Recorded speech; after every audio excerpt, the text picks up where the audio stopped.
welcome children to the biology classes. Dear children, we were studying various groups of plants, isn't it, in the previous class, and I have explained you what are the criteria to be used, or that what were the criteria used to classify the plants into different groups, isn't it? Like whether the plant body is well differentiated, then whether the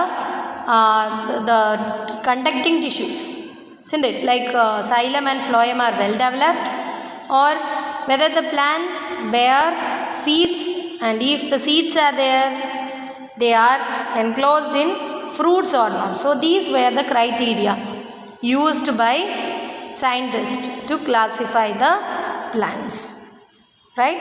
So I have also explained you the characteristic of Thallophyta and Bryophyta. So thallophytes are what?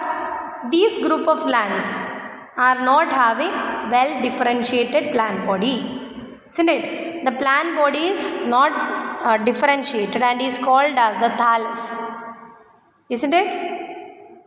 Then the plants coming under this group are called algae, understood? And they are strictly aquatic, even though some exceptions are there. So this kind of organisms are coming under the group Thallophyta, right? Then next I told you about the bryophytes. So what are bryophytes also known as? They are known as the amphibians of plant kingdom.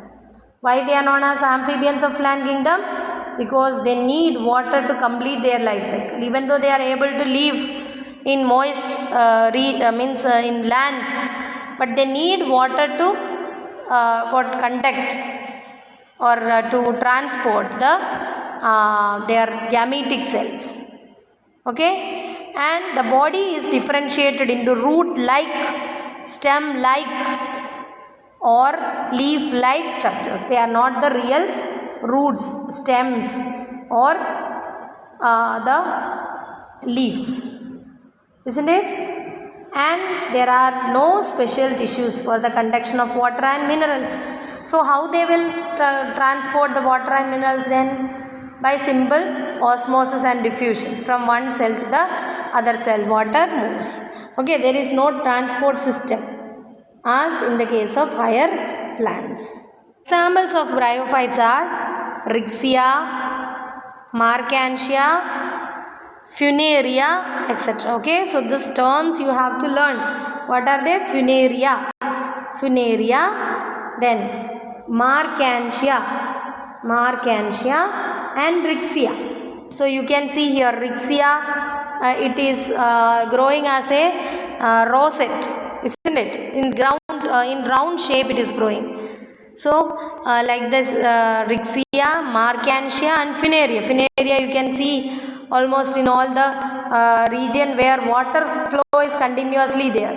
Okay, so in walls and all you can see them as masses of the small green plants grows.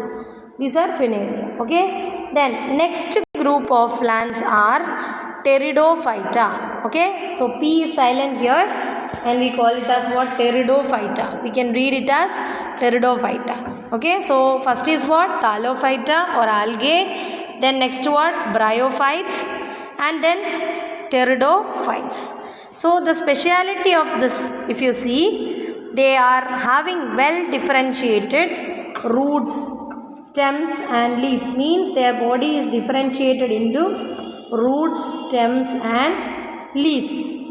And they are having special tissues for the conduction of water. That is, xylem and phloem are well developed in them. Clear? Examples are Marsilea, ferns, horsetails, etc. are the examples of pteridophytes. Okay, so what is the speciality of pteridophytes? Their body is differentiated into root-like, stem-like and leaf-like structures, but they are not highly developed. Okay, then examples I told. Okay, then The reproductive organs, okay, are not so prominent, or very simple types are there. So they are known as cryptogamous. Okay, means the plants with hidden reproductive organs. Reproductive organs are not well differentiated. In plants, in higher plants, what is the reproductive organ of a plant? Flower, isn't it? So like this, you cannot see any prominent reproductive organ. So they are coming under the group, or they are called also as cryptogamous. Okay, and then the plants which are having highly differentiated or well developed reproductive parts, and if they are able to produce the seeds, okay, they are known as phanerogams. Okay, phanerogams. So the pteridophytes are coming under cryptogams. Okay, cryptogams. Understood? So they are not having seeds, and they are not having well defined or well prominent reproductive organs. So we can call them as what? The cryptogamous. Okay, cryptogams. So our pteridophytes are cryptogams. Examples are Marsilia. Okay, Marsilia. Then ferns. This kind of plants you would have seen. So you can see some kind of leaves which originates in the coiled form. Have you seen this kind of plants? In garden and all, we can grow them as showy plants. Okay, they live in shady places. Clear? Ferns. Different kinds of ferns are there with different designs of their leaves. Okay, so what are the characteristic features of pteridophytes? They are land plants. Okay, they are the land plants. They can live in land. Understood? So just compare algae were completely aquatic, then bryophytes, they were amphibians. We can call them as amphibians. Then pteridophytes are land plants. They can live in land. Then I told their body is differentiated into root, stem and leaves. Okay, then xylem and phloem are developed in them, but their reproductive organs are not prominent, so we call them as cryptogams. Okay, cryptogamous. Now what we will call the organisms or plants with prominent reproductive organs? Phanerogams. Okay, so phanerogams will have seeds. How seeds are produced? By the sexual reproduction, isn't it? What is the speciality of seeds? When you take the seed of a cashew nut, what for you are eating? Because they are having stored food. Actually they are storing the food for the growth of the embryo, isn't it? Till the embryo germinate. You can see, if you put some seeds, pea seeds in water, next day slowly it will grow, isn't it? It will germinate. So till that, you can see, while germinating they need energy. So from where this energy comes? Who gives food to them till it germinate? This food is given by the seeds. Seeds are having what? Stored food. Understood? So those plants which are having prominent reproductive organs and which produces seeds are coming under a group called phanerogams. Okay, and if the seeds are placed in the fruits, then they are coming under a group known as angiosperm, and if they are not placed inside the fruit, then it is known as gymnosperms. Okay, so another two groups of plants are what? Gymnosperms and angiosperms. So till now what all we have studied? We have studied that algae, okay, different groups of plants includes algae, then bryophytes, pteridophytes, gymnosperms and angiosperms. Okay, now let's study about gymnosperms. So the term itself is developed from, okay, derived from two Greek words known as gymno and sperma. Gymno means what? Naked, and sperma means seed. So those plants whose seeds are not placed in a fruit are known as what? Or they are coming under what? Gymnosperms. Clear? So their body Their plant body is well differentiated into root, stem and leaf, and they are perennial woody plants. Okay, examples are pines, deodar, etc. Okay, pine, cycas, etc. are examples of what? Gymnosperms. Is it clear to you? So here diagrams are there. Cycas, pinus. Have you seen this kind of cones? They produce what? Cones. Instead of flowers, what they are having? Cones. In cones only the seeds will be there. Okay, and this plant, it is there in our school campus. Have you seen cycas plant? Just look like a palm tree.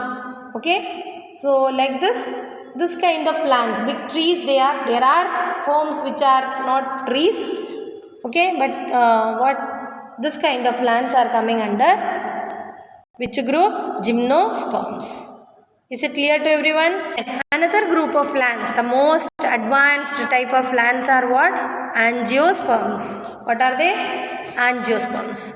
So angiosperms means, that also comes from two Greek words known as angio and sperm. Angio means covered, gymno means naked. Is it clear? Gymnosperms and angiosperms. So the important feature of this is they are all flowering plants. They produce flowers. So flowers, do you know what are the parts of a flower? Ovary, isn't it? Then sepals, petals, gynoecium and androecium. Likewise you would have studied. And in each gynoecium or the female part, there are what? Ovary. This ovary is actually becoming the fruit. So you can see a tomato. Is it a fruit or a vegetable? According to botany or according to biologists, it is a fruit. Understood? Clear?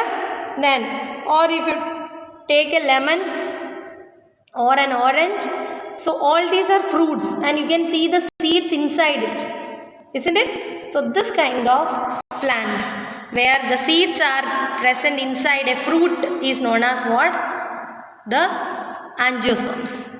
Okay, and the plants, these seeds are having some structures known as cotyledons or seed leaves.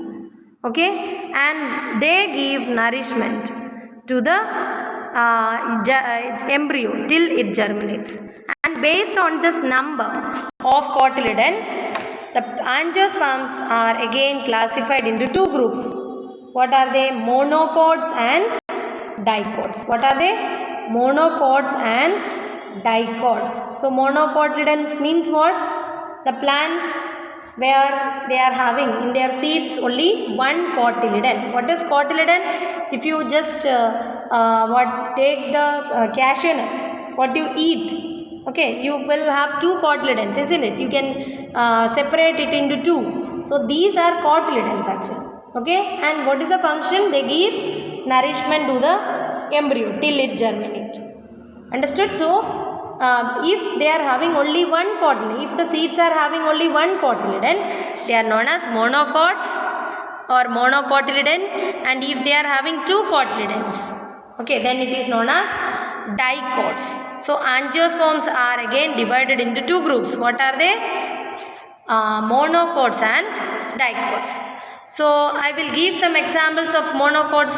Can you imagine what are the monocots? Coconut, isn't it? Wheat, rice, bamboo, all these are what? Monocots.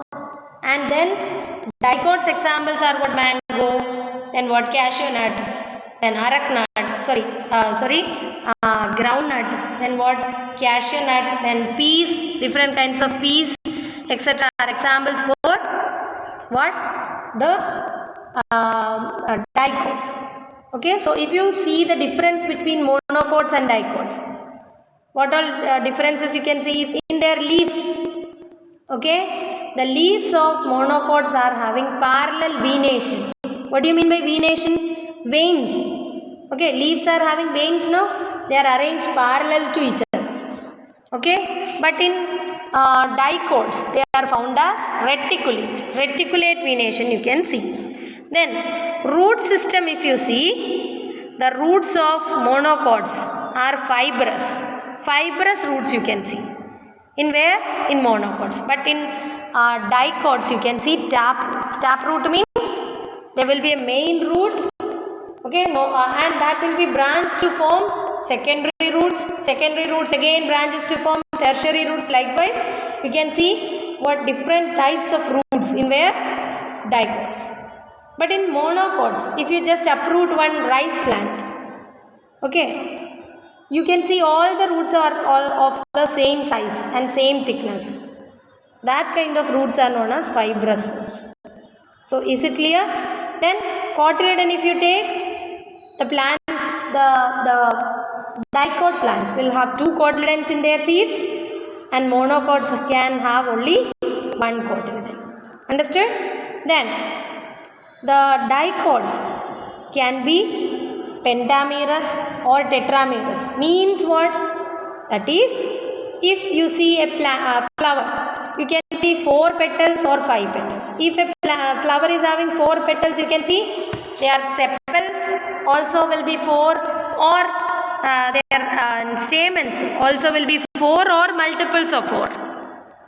Understood? So that is called as what? Tetramerous. If the parts are in 3 or in its multiple, then we call it as trimerous. Okay, so trimerous plants you can find in where? Find in where? In monocots. And in dicots it can be trimerous or pentamerous. Pentamerous means 5 or what? Multiples of 5. Is it clear? So these are the difference between dicots and monocots. So today in this video I have explained you about pteridophytes, gymnosperms and angiosperms. And I told you angiosperms are divided into 2 groups. What are they? Monocots and dicots. Clear? Monocots and dicots. And I have also explained you about the differences among them. So hope this much is very clear to you. Thank you. We'll see in the next class. And the first chapter, that is cell, the fundamental unit of life, that is going to come for your pre-midterm exam. So we'll start revision in the next class itself. Thank you.